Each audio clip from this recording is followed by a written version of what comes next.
आता दर दिवस आपण रोडवरती फिरतो, दर दिवस हजारो ऍक्सिडेंट होतात. मग ते काय गाड्या घ्यायचं बंद करायचं का आपण? गाड्या घेणारे घेतात आहेत, चालणारे चालतात आहेत.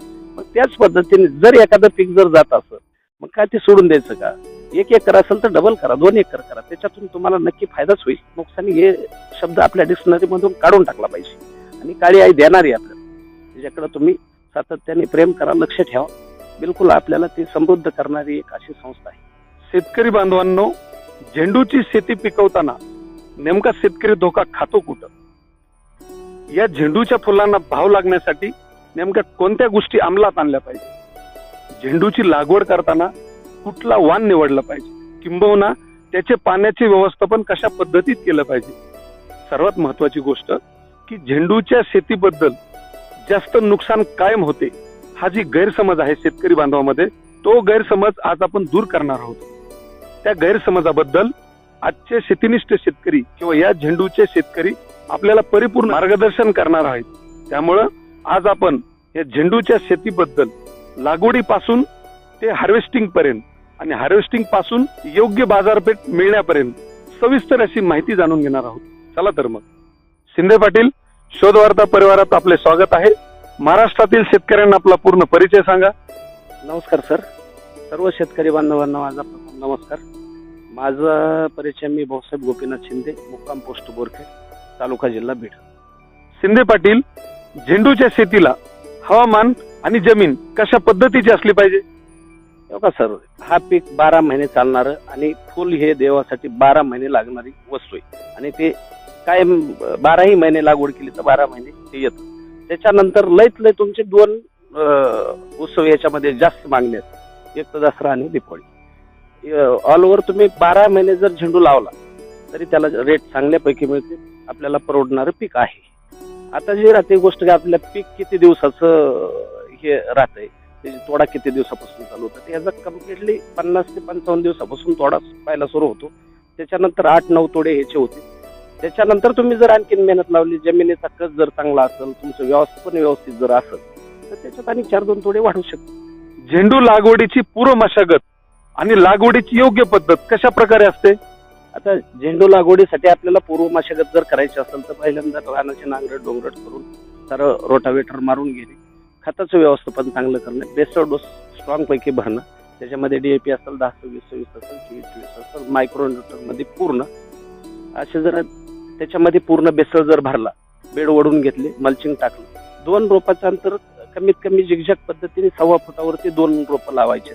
आणि ओळीमधलं अंतर तुम्हाला जे सुटेबल राहील, आमचा आता कंपल्सरी 7 फुटामध्ये असतो, पण तुम्हाला 4 फुटामध्ये 5 फुटामध्ये करू शकता. ज्याची मेहनतीचा जो प्रकार आहे, बैल मेहनत असेल, ट्रॅक्टरची मेहनत असेल, त्या पद्धतीने आपण लागवड करू शकतो. शिंदे पाटील, झेंडूच्या फुलामध्ये किती प्रकार आहेत आणि उत्पन्नाच्या दृष्टीने कोणता वाण लावला पाहिजे किंवा कोणता वाण योग्य? झेंडूमध्ये असे जवळपास 10-5 व्हरायटी आहेत.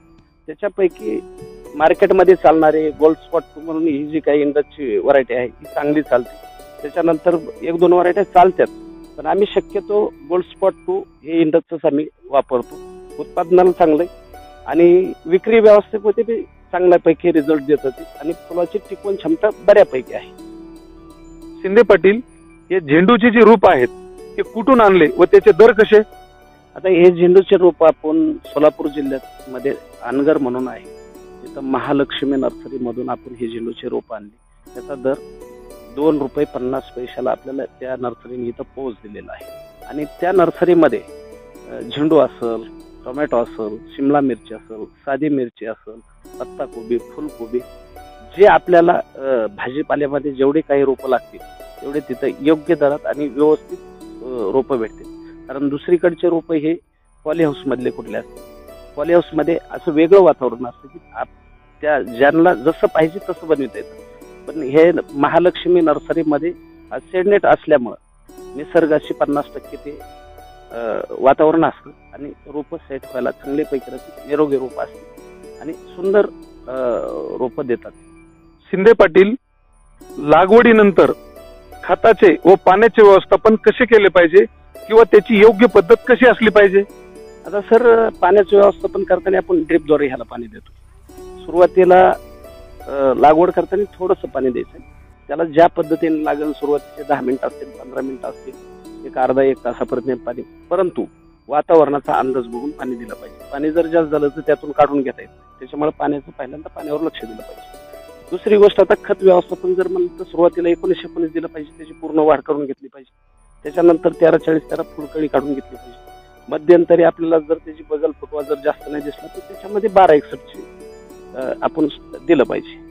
आणि सुरुवातीला फुगवून जर फुलाची साईज जर बनवायची असेल आपल्याला तर 052-34 जरी आपण सोडलं 1-2 वेळेस चालून जातं. आणि नंतर तोडा झाल्याच्या नंतर परत रिपीट हेच त्याची वाढ करणे, फुलकळी काढणे, फुटवा काढणे आणि फुगवण करणे, हे रिपीट परत असं चालतं. आता हे कसं असतं सर, हे ड्रीप मधून द्यायचे खत आहेत आपल्याला, त्याच्यामुळे हे पूर्ण वॉटर सोल्युबल आपण वापरलं पाहिजे. ड्रीपद्वारे म्हणजे वॉटर सोल्युबल जर आपण वापरलं तर ड्रीप चॉकअप होणार नाही. आणि मध्ये तुम्हाला जर मुळीचं जर काही जर वाटलं की मुळी चालत नाही तर त्याच्यामध्ये ह्युमिक ऍसिड घेते सोडून मायक्रोन्यूट्रनमध्ये मिलान ग्रोअर असेल तर आपण मध्यंतरी दिलं पाहिजे. म्हणजे जर डिफिशियन्सी बघून हे सारं काम करायचं. असे मोठं आणि तजेलदार फुल होण्यासाठी कोणती उपाययोजना केली? तर याच्यामध्ये काय करतोय आपण, आज जर तिसरा तोडा असला तर आज 4थ्या वेळेस आपण तोडतोय. आजचं जे हार्वेस्टिंग आहे ती 4थ्या वेळेची आहे. आणि जर तुम्ही म्हणताय फुलाची साईज का बनली तर आम्ही एक नैसर्गिक आमच्या स्वतः एक सलरी तयार केली, त्याची स्प्रे वरतून घेतो आणि ड्रीप मधून पण सोडतो. त्याच्यामुळे मुळाची संख्या वाढते, फुलाची अशी चांगल्यापैकी साईज बनते आणि झाड हा स्ट्रेसमुक्त असतो त्या सलरीमुळे. त्याच्यामुळे आम्हाला त्या सलरीचा भरपूर असा फायदा होतोय. झेंडूच्या फुलावर सर्वात जास्त कोणता रोग पडतो व त्या रोगावरील उपाय कोणता? आता सर पहिल्यांदा प्रामुख्याने म्हणलं तर आळी, भुरी आणि ओला करप हा साऱ्यात जास्त रोग पडणारे आहेत. तर आळीसाठी आपण मार्केटमध्ये कोराजिन असेल, ट्रेसर असेल, डेलिगेट असेल तुम्ही वापरू शकता. आणि भुरीसाठी पण औषधं मार्केटमध्ये बरेच रेडमल गोल्ड असेल, बरेच काही अशी भुरीसाठी औषधं आहेत, तुम्ही ते वापरून त्याला थांबवू शकता. ओला करप्यासाठी तुम्हाला ब्ल्यू कॉपर असेल, स्टेप्रोसायक्लिन असेल अशी औषधं घेऊन त्याला थांबवू शकता.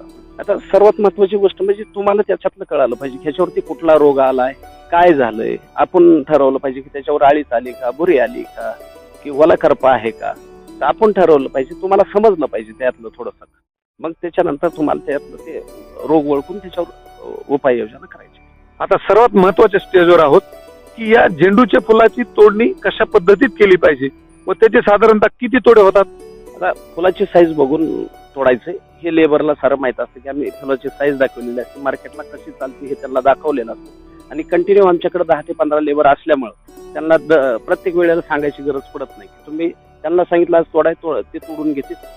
झालं एक 10 ते 15 लेबर असल्यामुळे एक 4 ते 5 घंट्यामध्ये आमच्या फुलाची तोडणी होऊन मार्केटला आम्ही किती लवकर माल पोहोच करता येईल त्याच्या प्रयत्नामध्ये असतो. आम्ही कमीत कमी 4 वाजेपर्यंत गाडी लोड करून अगदी मार्केटला सोडून देतो. आणि तोड्याचा विषय जर राहिला तर कुणाचे 5 होतील, कुणाचे 10 होतील. म्हणजे आपल्या मेहनतीवरती तोडा म्हणजे उत्पादन कसं येतं त्याच्यावर ठरलेलं की आपण ठरवू शकत नाही की बाबा हे जे एवढेच तोडे झाले पाहिजे. तुम्ही जेवढी मेहनत करता तेवढे थोडे जास्त वाढतील. झेंडूच्या लागवडीपासून ते हार्वेस्टिंग पर्यंत सर्व आणि परिपूर्ण माहिती सांगितली. आता सर्वात महत्वाचा प्रश्न असा आहे की झेंडूच्या विक्री व्यवस्थापनाविषयी काय सांगाल?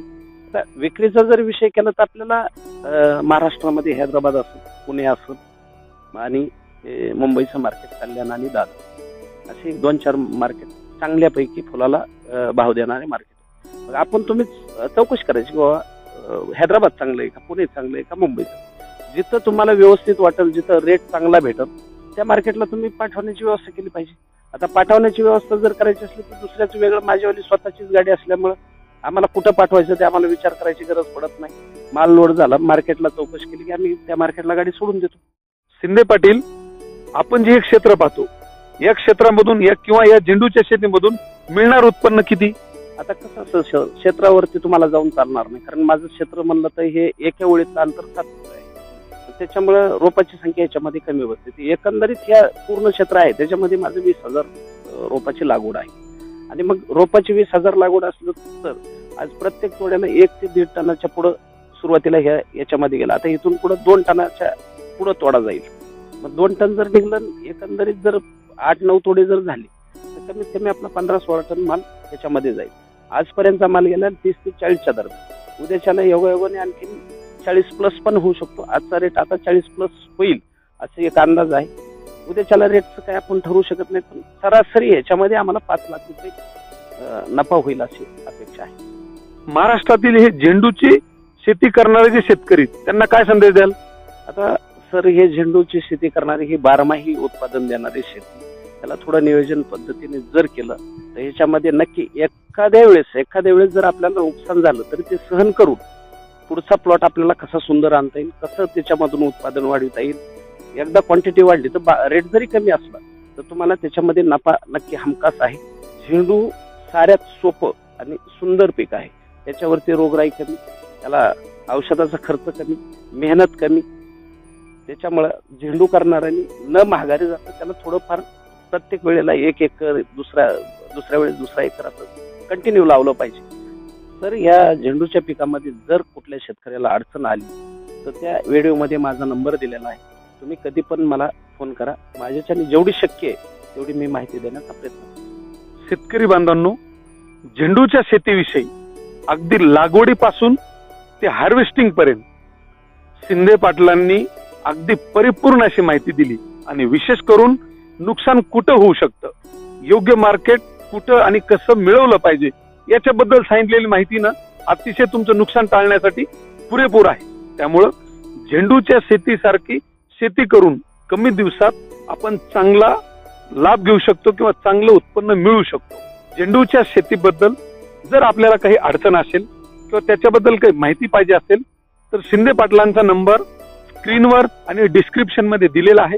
त्यांच्यावर त्यांना संपर्क करा आणि शेतीविषयक कुठलीही माहिती त्यांच्याकडून मिळवा. शेतकरी बांधवांनो, आपली 1 लाईक आमचा आत्मविश्वास वाढवते, म्हणून 1 लाईक नक्की करा. आणि हो, व्हिडिओ आवडला असल्यास सबस्क्राईब करायला विसरू नका. अशाच एका नवीन प्रेरणेसह लवकरच भेटणार आहोत. तोपर्यंत धन्यवाद.